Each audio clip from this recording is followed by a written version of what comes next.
Assalamu alaikum students. Sir Usman here with you, 9th class chemistry, chapter number 5, page number 90. Student हम previous topic में मैंने आपको समझाया था लेक्चर में डेंसिटी ऑफ लिक्विड्स के बारे में। पेज नंबर 90 पे हमारा टॉपिक है डेंसिटी ऑफ सॉलिड्स। और ये भी थोड़ी सी बात हुई थी, सॉलिड की डेंसिटी की भी थोड़ी सी बात हुई थी वहाँ पे। बेसिकली सॉलिड की डेंसिटी जो है वो लिक्विड्स से ज़्यादा होती है। ये भी एक शॉर्ट क्वेश्चन भी है, यूँ भी पूछा जा सकता है कि why solids are denser than liquids. तो density mass per unit volume जैसा कि डेफिनेशन है, डेफिनेशन अगेन वही रहेगी। बस आपने सिंपल इसको ये बता देना है। ये कुछ वैल्यूज़ यहाँ पर मैंने लिखी हैं जो आपकी बुक के अंदर गिवन है कि हमारे पास कुछ सॉलिड्स दिए गए हैं। Aluminium Al for aluminium, Fe for iron and Au for gold, अरम gold को हम कहते हैं। तो यहाँ पर इनकी डेंसिटी की वैल्यूज़ जो है यहाँ पर लिखी गई हैं। एल्यूमिनियम की डेंसिटी है 2.70 ग्राम पर सेंटीमीटर क्यूब, यानी कि इस अगर हम 1 सेंटीमीटर क्यूब को फिल कर लेंगे एल्यूमिनियम से, तो इसके अंदर एल्यूमिनियम का मैस आएगा 2.70 ग्राम। और अगर इसी तरह की दूसरे क्यूब को हम फिल कर लें, आयरन से फिल कर लें, तो इसमें आयरन का मैस आएगा 7.86, जबकि वॉल्यूम उसका 1 सेंटीमीटर क्यूब ही होगा। सेम एज अगर एक और हम क्यूब ले लें और उसमें हम अरम यानी गोल्ड को फिल कर लें, तो ये आएगा 19.3 ग्राम। तो वैल्यू से पता चल रहा है कि सबसे ज़्यादा डेंसिटी किसकी है हमारे पास, गोल्ड की डेंसिटी है हमारे पास सबसे ज़्यादा। ठीक है, तो सॉलिड की डेंसिटी वैसे भी लिक्विड और गैसेस दोनों से ज़्यादा होती है। शॉर्ट क्वेश्चन अगर हमारे से पूछ लिया जाए कि सॉलिड की डेंसिटी लिक्विड से ज़्यादा क्यों है, या why solids are denser than liquids, तो उसका सिंपल आंसर यही है। सॉलिड के पार्टिकल्स क्या होते हैं, क्लोजली पैक्ड होते हैं, जबकि लिक्विड के पार्टिकल्स के दरमियान क्या होता है, क्लोजली पैक नहीं होते, बल्कि उनके दरमियान थोड़ा सा डिस्टेंस होता है, स्पेसेस होती हैं। तो due to empty spaces between liquid particles, the dense but there is no space between the particles of the solids, the density of solids is greater than liquids।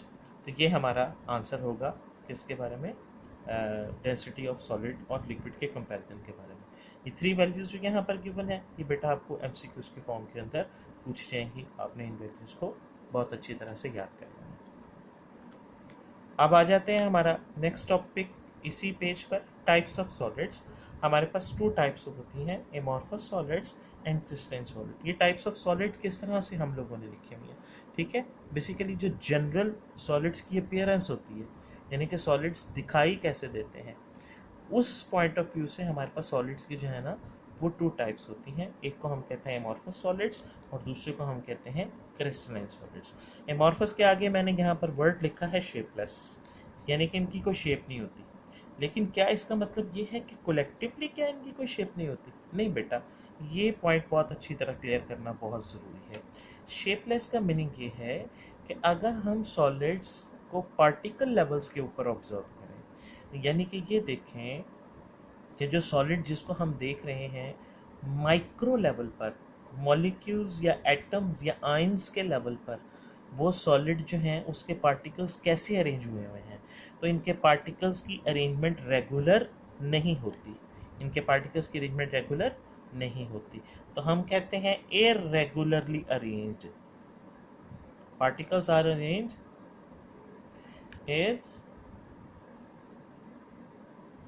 Regularly arrange, जिसकी वजह से हम इनको shapeless कहते हैं। ऐसा नहीं है कि कलेक्टिवली उनकी कोई शेप नहीं है, कलेक्टिवली उनकी कोई ना कोई शेप होती है। जैसा कि एग्जांपल है एमॉर्फस सॉलिड की ग्लास, ठीक है, शीशे को हम कहते हैं एमॉर्फस सॉलिड में लेते हैं। तो क्या ये पूरे का पूरा शेपलेस होता? नहीं भाई, हम विंडो में ग्लास लगाते हैं या हमारी टीवी की स्क्रीन के ऊपर ग्लास लगा हुआ होता है, या ग्लास के बहुत से आर्टिकल्स हमारे पास मौजूद होते हैं, ठीक है। तो असल में पार्टिकल लेवल पर इनके जो पार्टिकल्स की अरेंजमेंट है वो डिस्ट्रॉयड होती हैं, स्पेसिफिक नहीं होती, जिसकी वजह से इनको क्या कहा जाता है, एमॉर्फस सॉलिड कहा जाता है।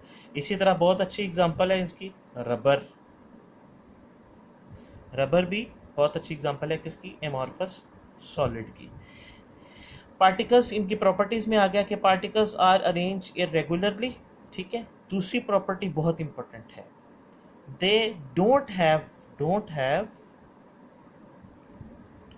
sharp and melting point. Sharp का मतलब होता है एग्जैक्ट, शार्प का मतलब होता है एग्जैक्ट, शॉर्प मेल्टिंग पॉइंट्स। इनके मेल्टिंग पॉइंट शार्प नहीं होते, यानी कि इन सॉलिड्स को जब हम हीट करना शुरू करते हैं